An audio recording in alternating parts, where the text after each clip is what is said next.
¿Quién fue San Cipriano? San Cipriano nació en el siglo III de nuestra era en la ciudad de Antioquía. Al nacer fue consagrado por sus padres a la diosa Afrodita, de donde proviene su nombre, pues Afrodita también era llamada Cipris, puesto que, según la leyenda, esta diosa nació en el mar de la isla de Chipre. Cipriano provenía de una familia de larga tradición mágica, pues muchos de sus antepasados habían sido sacerdotes paganos. De hecho, su padre quiso que fuera sacerdote del templo de Júpiter, por lo que le proporcionó una esmerada educación. Desde los 5 años, Cipriano fue consagrado en el templo de Apolo y de otros dioses. Ya entrado en la adolescencia, Cipriano inició formalmente su aprendizaje de las artes mágicas. Al principio aprendió las artes de la teurgia, una especie de magia blanca, pero con el tiempo fue profundizando en los misterios de la Goetia, una rama oscura de la magia, lo que hoy conocemos como magia negra. En su juventud, Cipriano realizó muchos viajes para profundizar en su aprendizaje. Primero viajó a Caldea, en donde aprendió astrología y numerología. Después fue a Egipto, y allí aprendió las artes de la invocación y evocación de demonios. También hay quien dice que incluso llegó hasta la actual Salamanca, en España. Cuando cumplió 30 años, Cipriano regresó a su ciudad natal, Antioquía, y allí comenzó a trabajar como brujo, ganando notoriedad entre la población por la eficacia de sus trabajos. Tiempo después, se fue a vivir a una cueva cerca de Antioquía con el objetivo de profundizar aún más en sus conocimientos, pues deseaba entrar en contacto con las entidades más poderosas del inframundo.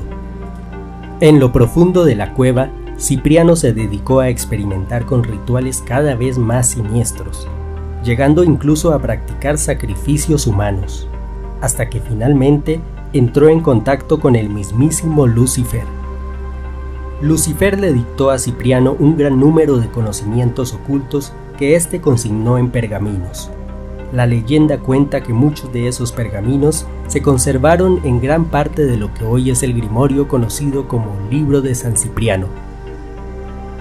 Cierto día, mientras Cipriano salía de hacer un sacrificio en el templo del dios Mercurio, se le acercó un joven llamado Agladio. Agladio le pidió a Cipriano que lo ayudara a conseguir el amor de una hermosa joven llamada Justina. Le ofreció mucho dinero y Cipriano accedió a ayudarlo. Sin embargo, cuando Cipriano vio a través de un espejo mágico a la hermosa Justina, quedó tan impresionado por su belleza que decidió que no emplearía sus artes mágicas para que se enamorara de Agladio, sino de él mismo.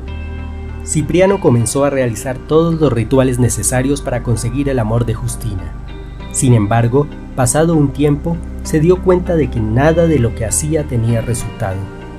Desesperado, llamó al mismísimo Lucifer para preguntarle la causa de su fracaso.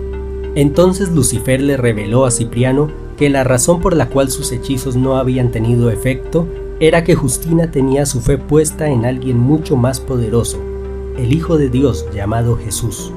Esta revelación hizo que Cipriano quisiera conocer a aquel que era más poderoso que Lucifer. Justina recibió con bondad y dulzura a Cipriano, le habló acerca de Jesucristo y le presentó al obispo Eusebio, quien le enseñó las doctrinas de la religión cristiana. Cipriano quedó tan impresionado que decidió hacer un cambio radical en su vida. Desde entonces comenzó a predicar el cristianismo y en poco tiempo fue nombrado acólito, sacerdote y finalmente obispo de Antioquía. La fama de Cipriano llegó a ser tan grande por el número de personas que lograba convertir al cristianismo que finalmente su nombre llegó a oídos del emperador Diocleciano. Cierto día, mientras Diocleciano realizaba un sacrificio al dios Apolo en la ciudad de Nicomedia, sus consejeros le informaron que un obispo cristiano llamado Cipriano había convertido a mucha gente de Antioquía a su religión, diciéndoles que solo había un Dios verdadero y que no se le debía rendir culto al emperador. Esto enfureció tanto a Diocleciano que de inmediato ordenó el arresto de Cipriano. Pero además, por consejo de Eutolmio, gobernador de Antioquía, Justina también fue arrestada. Cipriano y Justina fueron conducidos al tribunal de Capadocia. Allí, el juez les conminó a que renunciaran a su fe, pero ellos se negaron rotundamente. Entonces fueron condenados a ser azotados primero y despellejados después. Luego de sufrir tan terribles torturas, un sacerdote del dios Marte llamado Atanasio le aconsejó al juez que los hiciera arrojar a una marmita con agua hirviendo. Sin embargo, esta vez, por obra de un milagro, no les pasó nada, por lo que el juez decidió enviarlos a la ciudad de Nicomedia, para que fuera el mismísimo emperador quien decidiera qué hacer con ellos. El 26 de septiembre del año 304, Cipriano y Justina fueron decapitados por orden del emperador Diocleciano a orillas del río Galo. En el momento de su ejecución, un cristiano llamado Teoctiso corrió a abrazar a Cipriano, por lo que también fue ejecutado. 6 días después, un grupo de cristianos recuperó furtivamente los huesos de Cipriano y Justina y los llevaron a Roma, donde una cristiana llamada Rufina los custodió hasta que años después fueron llevados a la Catedral de San Juan de Letrán, donde recibieron cristiana sepultura. San Cipriano es un santo venerado especialmente por su poder para deshacer hechizos y trabajos de magia negra, debido a que él mismo fue un mago oscuro antes de su conversión al cristianismo. Si el video te gustó, dale like, suscríbete y activa la campanita para recibir notificaciones. Hasta la próxima.